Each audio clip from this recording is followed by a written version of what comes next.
আসসালামু আলাইকুম রহমতুল্লাহ বারাকাতু। আশা করি সবাই ভালো আছেন। চলে আসলাম নতুন একটা ভিডিও নিয়ে। চলে আসলাম আমার এক বড় ভাইয়ের কাছে কবুতরের খোপ নেওয়ার জন্য। এই খোপটা আমারই।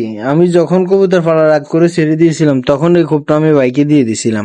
যেহেতু আমি কবুতর আবার উঠাইতেছি তাই আমি কবুতর খোপটা নিয়ে আসলাম। ভাই এই কবুতর ফালতেছে না এখন। আমার কাছ থেকে খোপটা নেওয়ার পরে খোপটা ভেবে পড়েছিল। তারপর খোপটা আনার পর আমি ভালোভাবে ধুয়ে নিলাম। ধুয়ে নেওয়ার পরে রোদ্রে দিলাম। দেওয়ার পরে এখন আমি খোপটা উপরে উঠে দিচ্ছি কবুতর থাকার জন্য। কবুতরের খোপটা হেভি ভারী। কবুতরের খোপটা হেভি ভারী হওয়ার কারণ হচ্ছে এটা আমি নিজে হাতে তৈরি করলাম। মোটামুটি আমার কবুতর খোপটা বসানোর কাজ শেষ।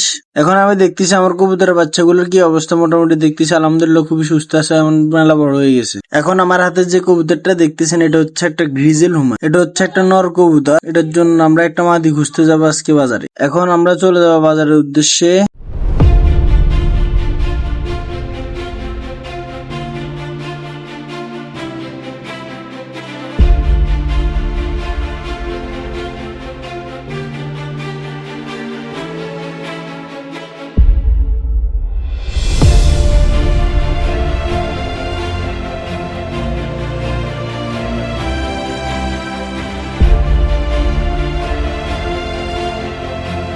আমরা চলে আসলাম বাজারে। বাজারে ঢুকার মাত্র আমার চোখে একটা সবজি রেসার পড়লো। সবজি রেসারটা আমি হাতে নিলাম। নেওয়ার পরে দেখতেছি কবুতরটা অসুস্থ। তারপর আমি আবার ওই কবুতরটাকে রেখে দিলাম। আজকের কবুতর বাজারটা ওরকম বড়ভাবে মিলে নাই।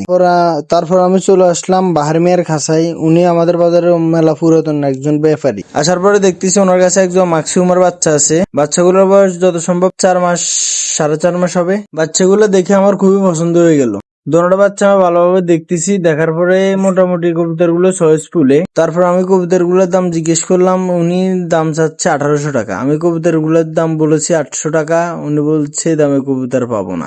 কবুতর গুলো নিয়ে ওনার সাথে একটু দাম কষাকষি হলো। তারপরে দেখতেছি উনি 1800 টাকা নিচে কবুতর গুলো বিক্রি করবে না। তারপর আমি আবারও 900 টাকা বললাম। তারপর আমি কবুতর গুলো দিয়ে চলে আসলাম। আজকের জন্য ভিডিওটা এ পর্যন্ত। কেমন হয়েছে কমেন্ট করে জানাবেন। আসসালামু আলাইকুম।